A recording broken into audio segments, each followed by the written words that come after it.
Today on Let's Talk Schools, if your children take the school bus, you'll want to tune in because we've got great information about the district's transportation services.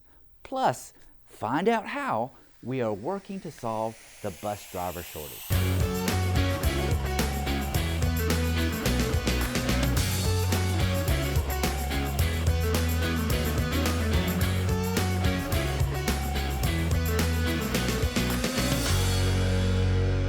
Hi, I'm Mike Looney, the Superintendent of Schools here in Fulton County.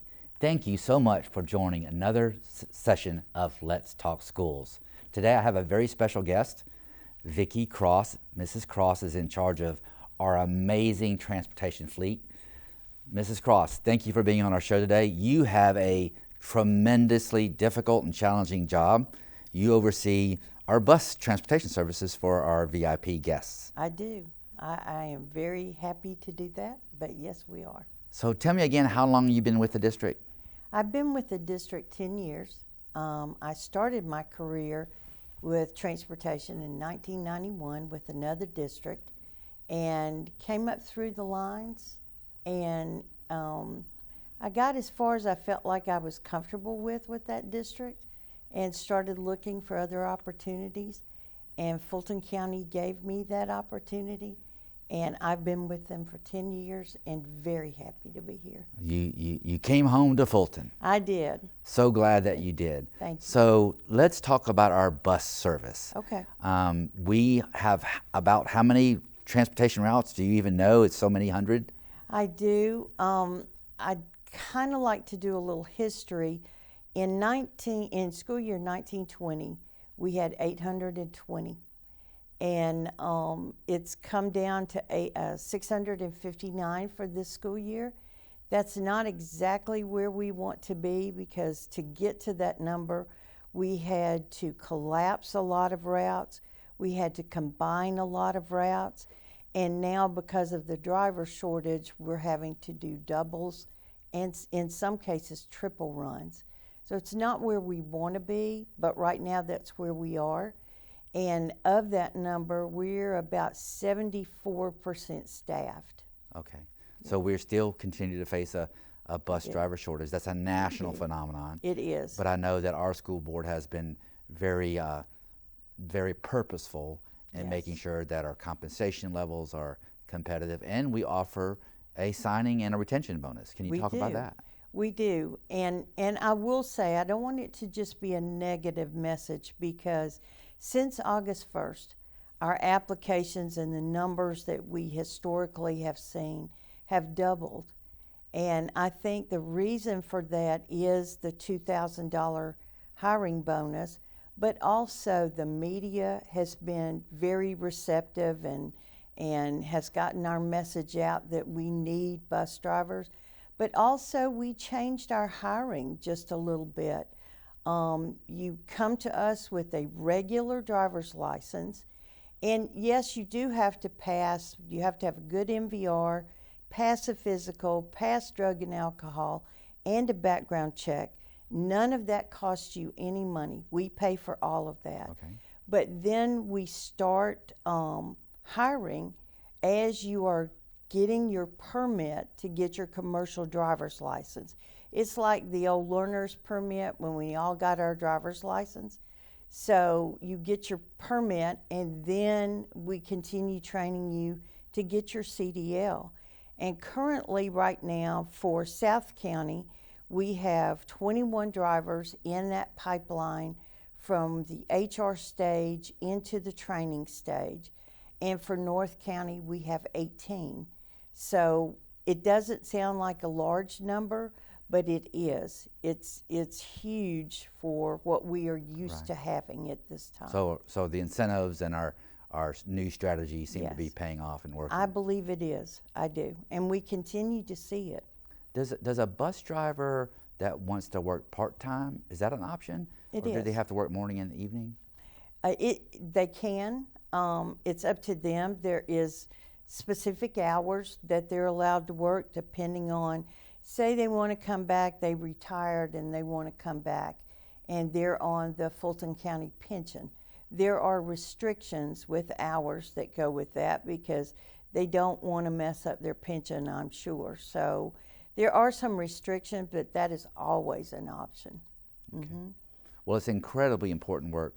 I say all the time, the bus driver is the first Fulton County employee Yes. that a student sees when they get ready to come to school, and they're the last employee that they see True. departing our school district. Right. So, that really sets the stage for a student having a great day and ending a good day True. as well. So, bus drivers, I guess you have to really like people to be a bus driver. You have to really like people, because not only are you working with the students, but you're working with the parents and the schools. So you have to be service minded. You want to provide that service, and I can remember my bus driver from when I was growing up. He made an impact in my life. And I know sometimes drivers think that they go pick up their high school students and they barely seem to be awake, and they get on the bus and you say, good morning, good morning, good morning, and they might acknowledge it. Normally they don't, but you make such an impact and you don't even realize it. And so if you like children, if you have patience, that's a requirement. And if you want to provide a service to your community and to your school, this is the perfect job. That's why when I started in 1991, I was a bus driver for 6 years. And we owned our own company, but we wanted insurance that didn't just sock us right in the wallet every time. So I started driving a school bus. It was perfect. I had the schedule of my children. I had a great benefits package. And so it was a perfect job for me. Incidentally, what does a driver that comes to us with no experience, what does their beginning compensation look like? It's $21.01. Okay. And they have, the benefits package is amazing with Fulton. But what stands out with Fulton that doesn't get talked about a lot is the private pension plan that Fulton County has for our bus drivers. The state has a pension plan, but I can tell you Fulton County's pension plan is excellent. And so that is something to consider. I agree. So I know that we have technology on our school buses as well. We have multiple cameras to make sure that we keep our students safe, that we capture any misconduct that's happening on the bus, that if there's an accident, we can look at the camera system and see what happened.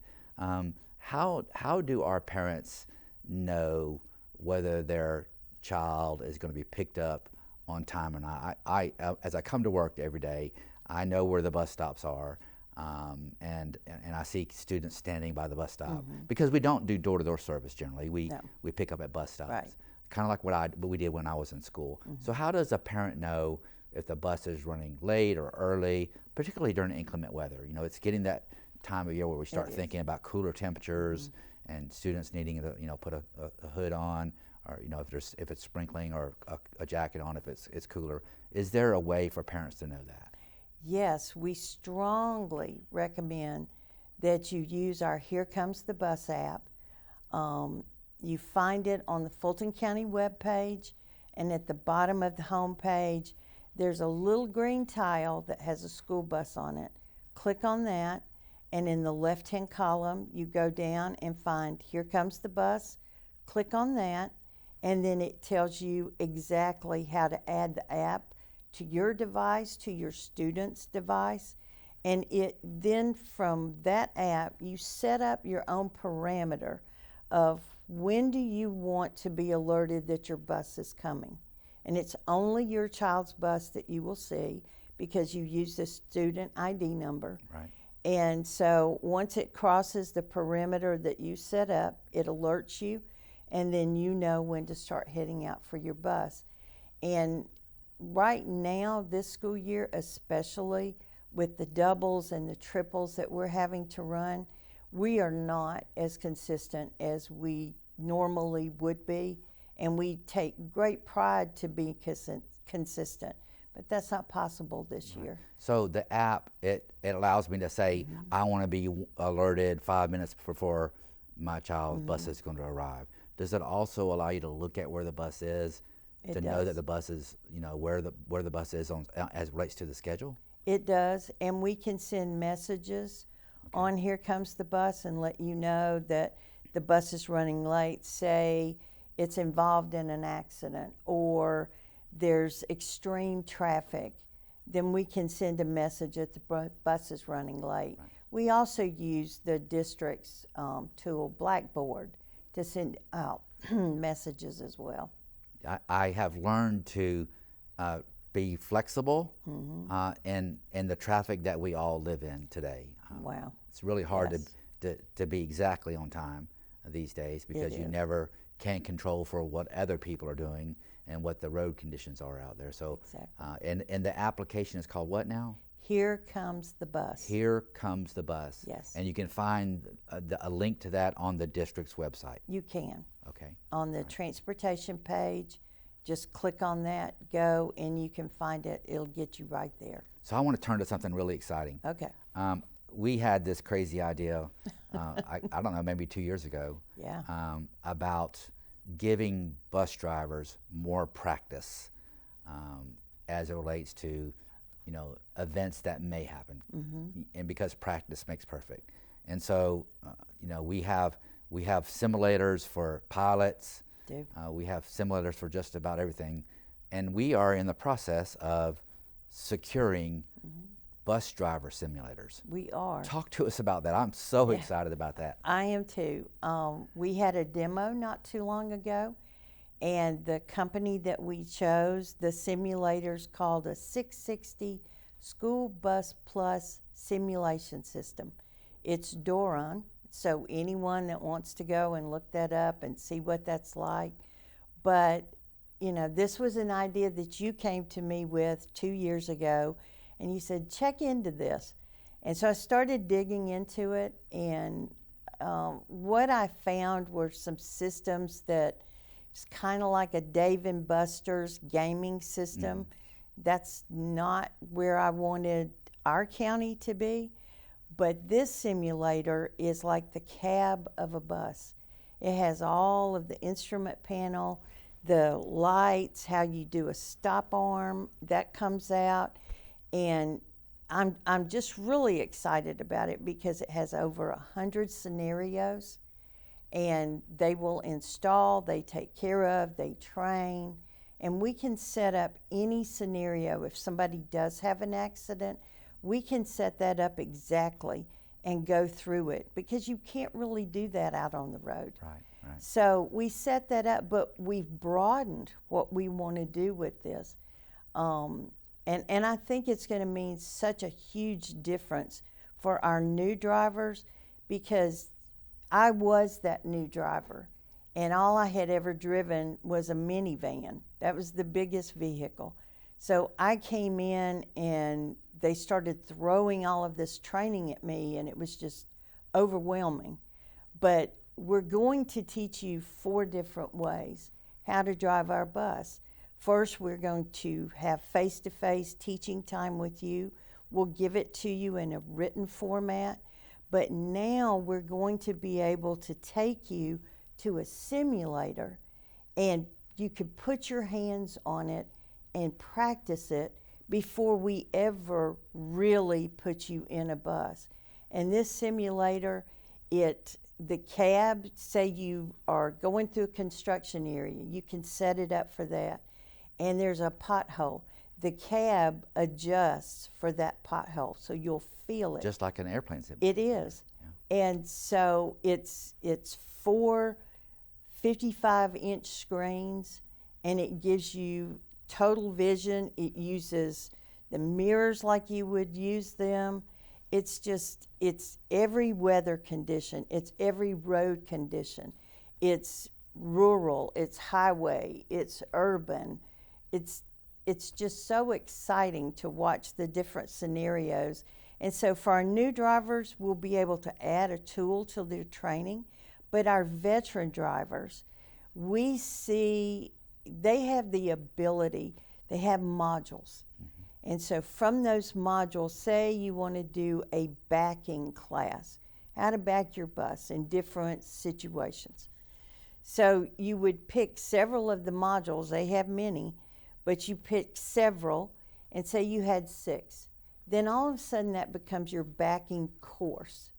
And so we can fit it towards the accidents that we're having, and we can bring drivers in and start getting them more practice rather than having to always tie up our trainers, that they're on the bus with them. We can use this as an added tool. Not only that, it saves fuel, right? And Saves maintenance fuel. and repair of the buses when we're It does. using them for training. It does. I can't wait to see it in action. can't either. I know there's going to be a lot of good public relations stories out there about that, and maybe we could even partner with other districts and let them come in and help us fund our purchase by renting some of those. Some of True. the time. And the other thing that this simulator can be used for, and they are providing us, it also is for any commercial vehicle. It wow. could be for maintenance, it could be for school police, it could be for anything. So it has multifunctions. Well, thank you for sharing that. Sure. Once again, I can't wait to see it in action and hear all the positive stories coming out of that. I want to leave on this note.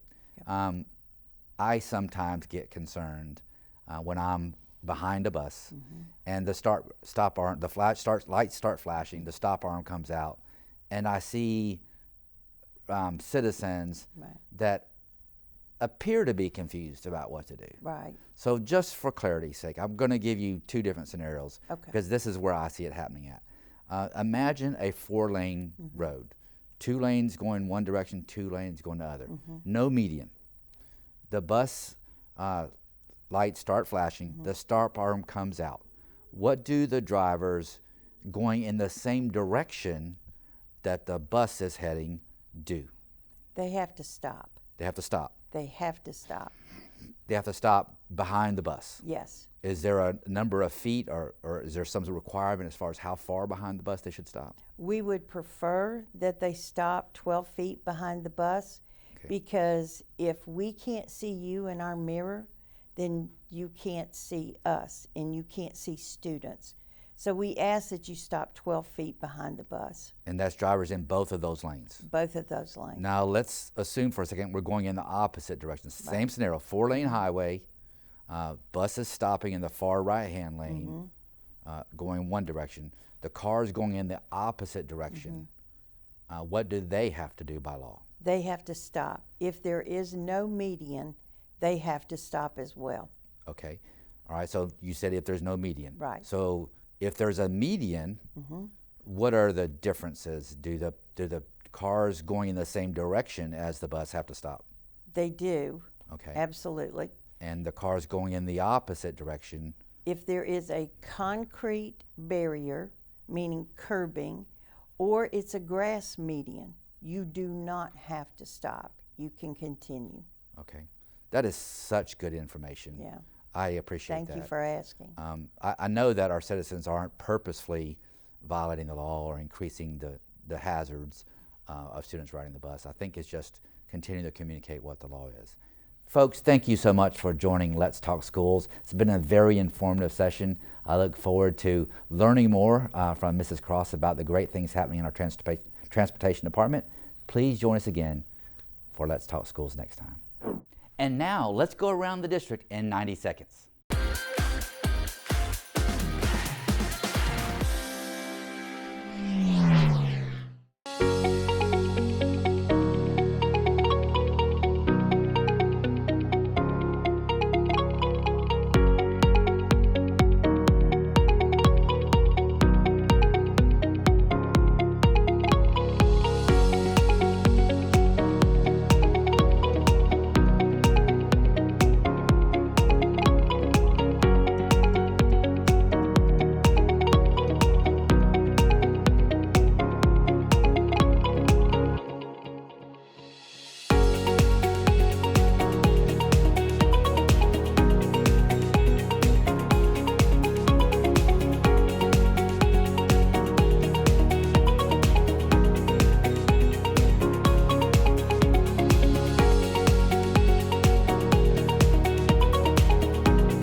That's it for our show this week. Let's keep the conversation going. We'd love to hear from you on our social media platforms. And join us next time on Let's Talk Schools. Thank you so much for watching.